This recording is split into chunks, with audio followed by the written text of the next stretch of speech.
Good afternoon, everybody. We just had a productive meeting with a lot of the local businesses here in North Andover. As is the case with most suburban communities here in Massachusetts, our small businesses, our local businesses, are really the lifeline to so many things: jobs, the opportunity for our residents to visit, people that they know and get the goods that they need.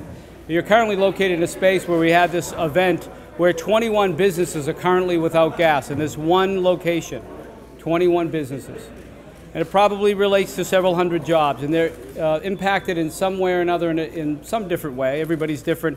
Some of them are impacted because they may not have heat. Some can't open the restaurant. The current business we're in is not operating. It had dozens of employees. So we're focused on finding a way to get everyone in the impacted area back, for them to be safe, and certainly providing extra focus on the businesses to make sure that they can get up as quickly and as conveniently as possible. The interaction with those business owners is significant for us to get the kind of feedback we need. I can tell you the governor has been out front in making sure that we have a coordinated plan to respond to the remaining households, the ones in the impacted areas, the ones that have been most impacted. And we're hopeful that plan will be rolled out in the short term so that people can understand what to expect going forward. Because right now, one of the real challenges for businesses and residents is the uncertainty of not knowing what's next. So with that, the Governor of the Commonwealth. Well, Andrew kind of hit on most of the key items. The only thing I would add is part of the benefit of coming out and talking to folks in the affected business communities is you hear different issues than the ones you hear when you're talking to residents. And I think in some cases, some of the solutions and approaches that can be taken by the utilities to deal with those issues are going to be different as well. And my goal at this point is to get into a meeting with some of the businesses in South Lawrence on Monday, which will then give me a sense of the business sort of communities in each of these three areas. I do think the feedback we're getting from them is reasonably consistent with some of the stuff we'll be talking about shortly as we roll out what we're calling Phase 2 and Phase 3, which is the assessment and mitigation and recovery part of this effort. Questions for Andrew or for me? Governor, they're talking months now on Columbia Gas. Can you give us an update of timing, what's expected, and also there are concerns that this timeline will be too fast. Can you address those? Yeah, what I would say is that there are sort of three big issues around the time frame. The first is, having the people with the skill sets that are required to do the work associated with what needs to be done both inside dwellings, right? Because remember, you have 9,000 dwellings plus or minus here that you're talking about, businesses and homes, and they all need to be inspected and assessed with respect to both their appliances and their connections. And then there's the outside work that's associated with the main pipeline and then the pipe that comes up into everybody's house.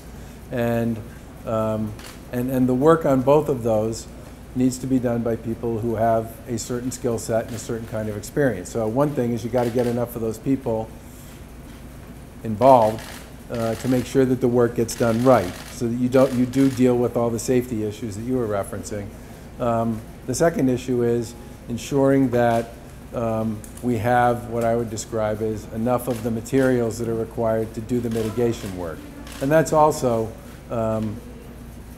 we are in the process, the utilities are in the process of doing that, so that as Phase 2 and Phase 3 roll out, they're going to have the materials that they need to actually do the work associated with repair and replace or whatever it happens to be for particular units or for the main job. And then the third issue is just making sure that once the schedule is in place, you stay on it and deliver against it, and so that people can plan accordingly. And that's the way we're thinking about this, which is it needs to be it needs to be brisk, but it's got to be done by credentialed and certified people who've had experience doing this type of work before, so that you don't have to worry about issues associated with the safety question. What kind of skill set are we talking about? I think we'll have an answer for that one shortly. I mean, we're back and forth with the utilities on that, and our goal is to answer that question shortly as we lay out what Phase 2 and Phase 3 look like. Governor, what type of skill set are we talking about? Gas fitters, plumbers? It's more plumbers and electricians, building inspectors. those are really kind of the big three, as well as some of the folks, the skill set that, those skill sets augmented by the folks who do a lot of the current work associated with in-home inspections around a lot of our energy efficiency programs, those kinds of things. Who's going to provide them? A whole variety of folks. Yeah, a whole variety of folks. Last question. What do you say to the people in the neighborhood who, we've been out there all day, Yep. and they don't have a lot of confidence in the work that's going to be done to put down the new, to replace the existing pipeline in a speedy fashion? What do you say to those people? Is there enough oversight to make sure that's done safely? I do believe there'll be enough oversight. I go back to my original point, which is you want to move quickly on this, but you want the people doing the work to be people who have the right credentials and the right certifications and the right skill sets to do it. And amassing those people takes a few days, and making sure you have them available to actually do the work, and that the time frames that are set up are reasonable relative to the work to be done. And those are all things that are done to ensure that, in fact, the process going forward on this is a timely, but at the same time, reliable one. So I'm going to note Speaker DeLeo is saying that Eversource should let back in the locked out workers. Is this a public safety thing? Is this something that you want to address, or do you feel that that is in the interest of public safety? We've pushed really hard for the parties to sit down and discuss their differences and to get people back to work. We've pushed real hard on that, and we are going to continue to push hard on Do we that. know how many businesses are affected by the gas shutdown? I'm going to put the number in the vicinity. If you count all of them, I think it's probably over 500 and less than 1,000. And then employees Here, affected as and well? when I say that, I'm talking Andover, North Andover, and Lawrence. And then there's obviously an estimate of how many employees in the ripple effect are affected as well? Yeah, I don't have an answer on the employee piece. But it's hurting the economy. But keep in mind that it's not just, yes, and keep in mind it's not just the employees of the businesses that are affected.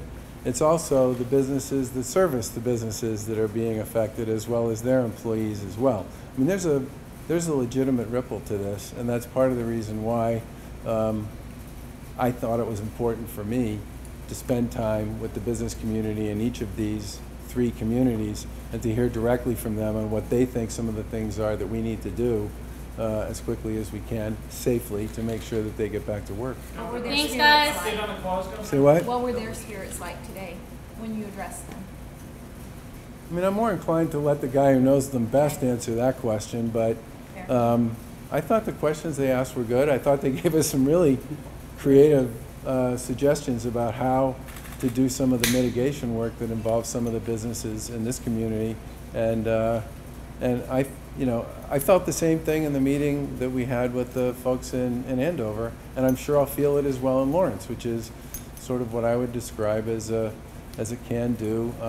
Let's figure it out and get it done. Because when you're talking about small businesses generally, small businesses as a general rule, the owner-operator does pretty much everything, and they come at this with very much a can-do, let's get it done, let's figure it out, creativity. And I heard a lot of that yesterday. I heard it today, and I'm quite sure I'll hear it when I'm in Lawrence too. But you should probably speak to that. Yeah, This is great. your crew. I think what was, it's always, I guess, refreshing to a certain extent to get the candor that a small business owner brings, right? They're suffering, and they express that suffering in a way that can't be related by someone else or done in a third party. But I also would say that they, as the governor indicated, they provide a perspective that sometimes sitting in the room with engineering folks gets lost with. Having that perspective and being able to bring that back to the table in the context of providing a thoughtful and safe response to those folks that are impacted is one more piece to make sure that this is done right. So these kinds of settings, I think they were fantastic. They're great people.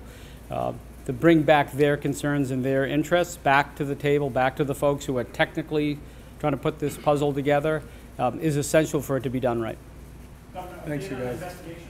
Any update on cause investigation that tell us about? Again, we're the National Transportation Safety Board is driving that process as it should be, and what we're doing is giving them access to anything they're looking for, whether that's people to talk to or documents to review or plans that have been submitted to the state.